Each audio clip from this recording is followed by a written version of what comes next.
turamaze iminsi tubona impanuka zisubiriza zivuye ku muriro tutabona neza icuva ko n'abawutera, kuko cyane cyane ufatira ku bibanza birimwo abantu benshi udashobora gucutora ubwo nyene uwuteye canke ikiwuteye.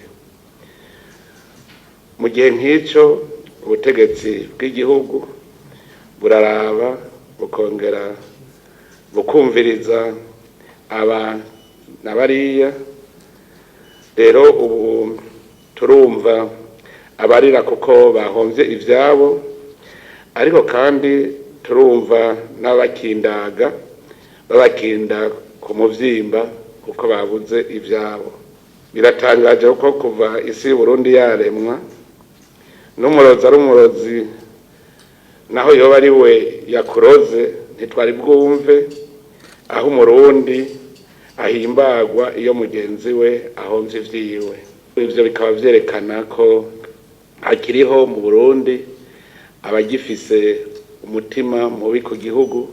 Novuga mbere ko mwene abo bari bamwe b'ibipfamutima bapfuye bagenda.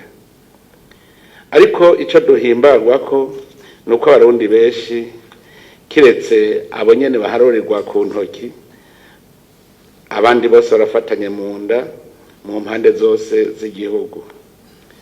Umutekano w'igihugu uracungerewe biciye kuri ya nyabune twubaka, aho umwenegihugu wese ahamagarirwa gucungera umutekano, yaba indongozi canke n'abarongowe.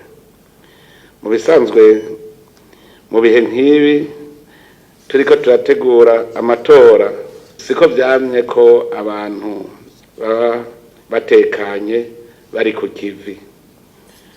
Mbere turibaza uwo mwumvikano uhari muri iki gihe ko ari wowe butuma basesa nkuyoze bagira ishari n'inzigo, arico gituma bakinda ku muvyimba ubuhomvye ivyiwe.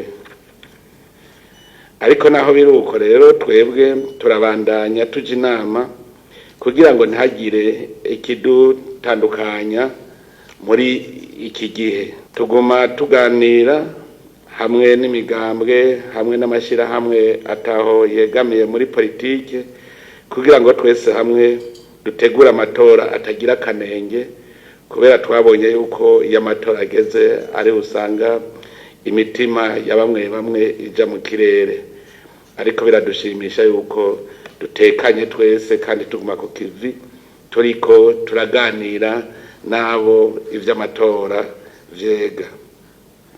Muri iki gihe rero tubona ayo masanganya avuye ku muriro, tukumva n'abadukindaga, turibaza igituma badukinda ku muvyimba, tugasanga ni babandi nyene bamwe baduta mu kaga mu 2015, n'ubu bakaba indoto yabo ari uko bobona igihugu caguye mu manga, mu gihe twebwe natwe turota tubona igihugu cogoroye, igihugu casivye imanga.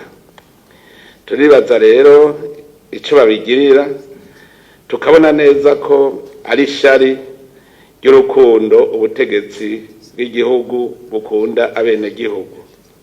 Mukaba muzi ko umuntu atengatiye mu bisanzwe ntatamba nabi, kuko ivyo afise vyo mukorokana. Abarundi rero uno munsi barakamoko mu mpuzu, barafise ivyo batengatiye.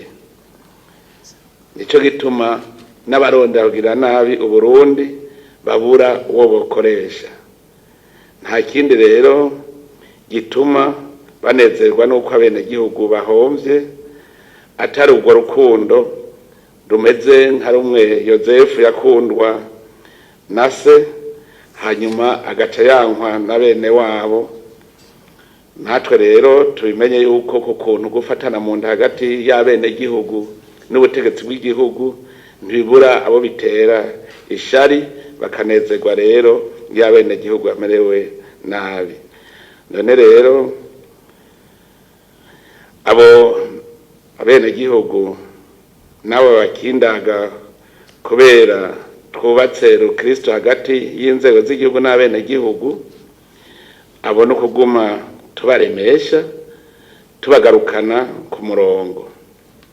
Ariko naho rero biruko tubandanya dukora kandi turondera imyugariro yose kugira ngo ntihagire abaduca mu ryahumye.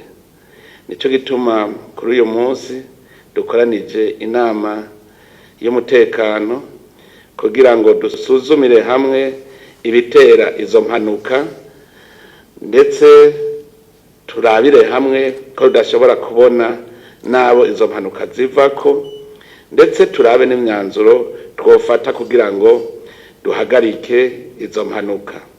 Dutegerezwa rero gufata ingingo zose zishoboka kugira ngo izo mpanuka zihagarare. Twakoranye rero kugira ngo twige ico kibazo, kandi ndabashimira ko mwitavye iyi nama, nkabipfuriza n'ibikorwa vyiza biza gushika ku ngingo nziza zishobora gutuma twese hamwe turwanya ibiza bivuye ku muriro. Imana ibahezagire mwese.